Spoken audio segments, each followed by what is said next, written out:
Headline: Tigray forces have started to hand over their heavy weapons to the federal government. Good evening, ladies and gentlemen. This is your English news from African Renaissance Television Services with me, your anchor, Yabsron Demtekka. Stay tuned.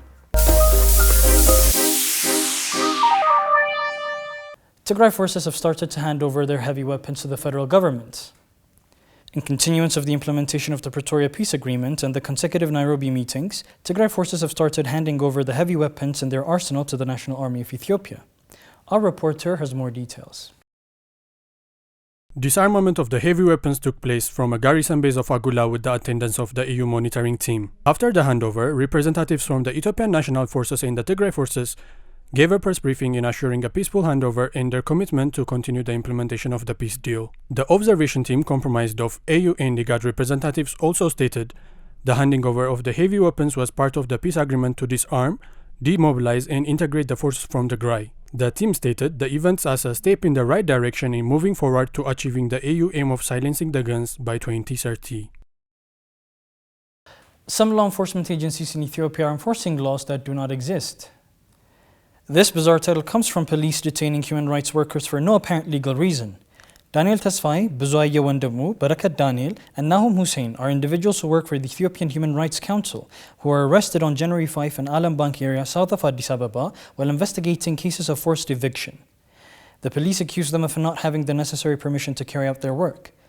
These four individuals were charged on January 6 with conducting human rights monitoring without permission from the police, but there is no such crime mentioned in the Penal Code of Ethiopia. The police also seized their vehicles, said that they were talking to victims of forced evictions without a support letter from their own organization.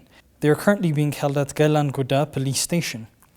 Following their court appearance on January 6, the police asked the court to keep the human rights defenders in detention and denied their request to be released on bail.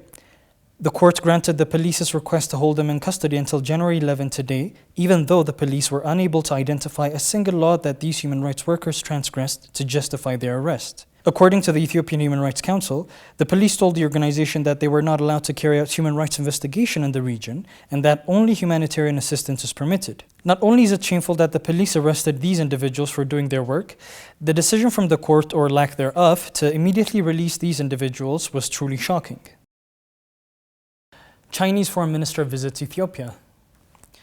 In his first overseas mission after being appointed Foreign Minister of China, Mr. Qin Gang has made Ethiopia his first destination in a 5-country tour of Africa. The Foreign Minister was welcomed warmly by his Ethiopian counterpart and held high-level bilateral talks with Prime Minister Abiy during his stay.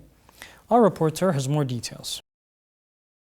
In a continuation of his predecessors, Foreign Minister Qin has made a trip to African countries his first overseas visit. Ethiopia, along with other 4 African nations, is the destination for the Foreign Minister, and he was warmly welcomed when he arrived in Addis Ababa by his Ethiopian counterpart, Foreign Minister Dammaqe Mokonnin. The two held discussions in which they reaffirmed the strong diplomatic bond between the both countries. The Foreign Minister also visited the Prime Minister's office and held discussions focused on strengthening the strategic cooperation between the two countries, according to a statement released by the office. The statement also added the shared strategic development goals and commitment to continental and global cooperation as being highlighted, and the relationship between the two countries as being steadfast. In a briefing given by the Chinese Foreign Minister to the press, he highlighted the more than half-a-century diplomatic relation between the two countries and reiterated China's readiness to deepen and expand bilateral cooperation in various fields with Ethiopia and encourage more Chinese enterprises to invest.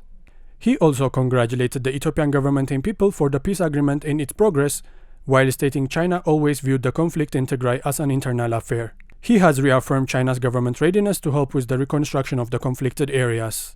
The Foreign Minister is also expected to visit the soon-to-be inaugurated African CDC headquarters, which was built with the help of the Chinese government. Ethiopian Airlines says that flights to China will resume to the way it was before COVID hit. The Ethiopian flag carrier stated flights to China will return to pre-COVID-19 levels in the coming months following the lifting of restrictions by the government of China. As of February 6, 2023, Ethiopian Airlines will operate daily flights to Guangzhou while increasing its weekly flights to Beijing and Shanghai to 4 and maintains the thrice-weekly operation to Chengdu, the airline said in its statement. Starting from March 1, 2023, the flights will surge back to pre-COVID-19 levels with daily flights to Beijing and Shanghai, as well as 10 and 4 weekly flights to Guangzhou and Chengdu, respectively. Ethiopian Airlines CEO Mesfin Aso said that they were glad to ramp up the frequency of flights to Chinese cities and reiterated the importance of Chinese market for Ethiopian Airlines outside of Africa. Medicine Sans Frontières reaffirms their impartiality in providing services to Ethiopia. The organization highlighted its activities across Ethiopia and reaffirmed its commitment to provide impartial service in a statement released to the press. The organization has also stated that it is currently working in 6 regions in Ethiopia, providing emergency healthcare services as well as providing other humanitarian works. MSF highlighted their works in the Somali region of Ethiopia, stating that they are engaged in providing emergency health centers in the region's city zone that was affected by droughts and floods, as well as providing cholera prevention training to Leban zone's health professionals. The organization is also working in conflict-affected areas of Amhara region, providing women's health services as well as psychological support. According to one of MSF's doctors on the ground, the group has been providing medical services to the survivors of gender-based violence. The group is currently engaged in humanitarian work in Harar, Amhara, Somali, Gambela, Afar, Southern Peoples regions as well as Tigray region. Darshan Bank introduces a Buy Now, Pay Later credit scheme.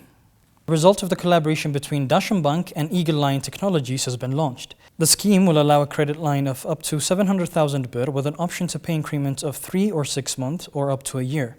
Our reporter has more details. Taking its name from the traditional people-to-people credit service Dubai, Dubai Alle aims to modernize the deferred payment system in Ethiopia while also creating trust between shoppers and retailers, stated Darshan Bank in the product's launch ceremony held in Sheraton Hotel. The bank's president stated with its Amole service, the bank is already servicing large part of the society, and with the launch of Dubai, it aims to play a major role in building a digital economy. The scheme, which can be accessed by an app, with customers being charged a subscription guarantee and convenience fee upon sign-up, the credit provided will have an option of credit-free or with credit that will be determined by what the merchant approved by Darshan Bank is offering. Users are required to be over 18 years old and will have an option to pay back the money by using the various online services the bank provides. The product joins the growing number of uncollateralized loan providers, with recent entry in the market being the state giant Ethio Telecoms with its Telever service. Now on to news from abroad. Rwanda says that they will not accept refugees that come from DRC. Rwanda says that they will not accept refugees that have come fleeing from the conflict brought on M23. This is exacerbating the tension between the 2 Central African countries. Our reporter has more details. In November, the UN said about 72,000 Congolese refugees had crossed into Rwanda. While refugees are seeking shelter from conflict, President Paul Kagame told the upper house of parliament in the capital Kigali on Monday that this is not Rwanda's problem and they are going to ensure that everybody realizes it is not Rwanda's problem. The DRC, along with the United States and several European countries, has repeatedly accused Rwanda of backing the Tutsi-led rebels from M23, although Kigali denies the charge. Rwanda, on the other hand, has accused the international community of turning a blind eye to the DRC's alleged support of the Democratic Forces for the Liberation of Rwanda, acronymed FDLR, a mainly Rwandan Hulu rebel movement implicated in the 1994 genocide in Rwanda. Rwanda believes that the FDLR as a threat that justifies incursion into the DRC. Finnish appeal court on Jibril Masakoi's Liberia war crimes begin. Jibril Masakoi of Sierra Leone attends a hearing of an international war crime case against him in which he is charged of crimes committed during the Liberian Civil War between 1999 and 2003. The appeal was accepted in Turku, Finland, January 10, 2023, yesterday. Our reporter has more details.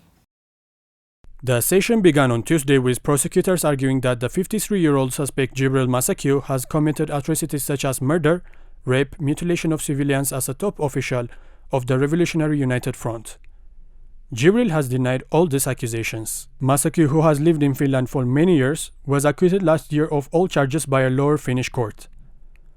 The court said that there was a significant doubt about his participation in the suspected acts due to the witnesses changing their testimonies. But the prosecutors took the case to the Court of Appeal in Turku, whose members will travel to Liberia and Sierra Leone to hear witnesses again in the coming months, the court said. These were the news we had for you for tonight. Once again, this is your English news from African Renaissance Television Services. Thank you for watching.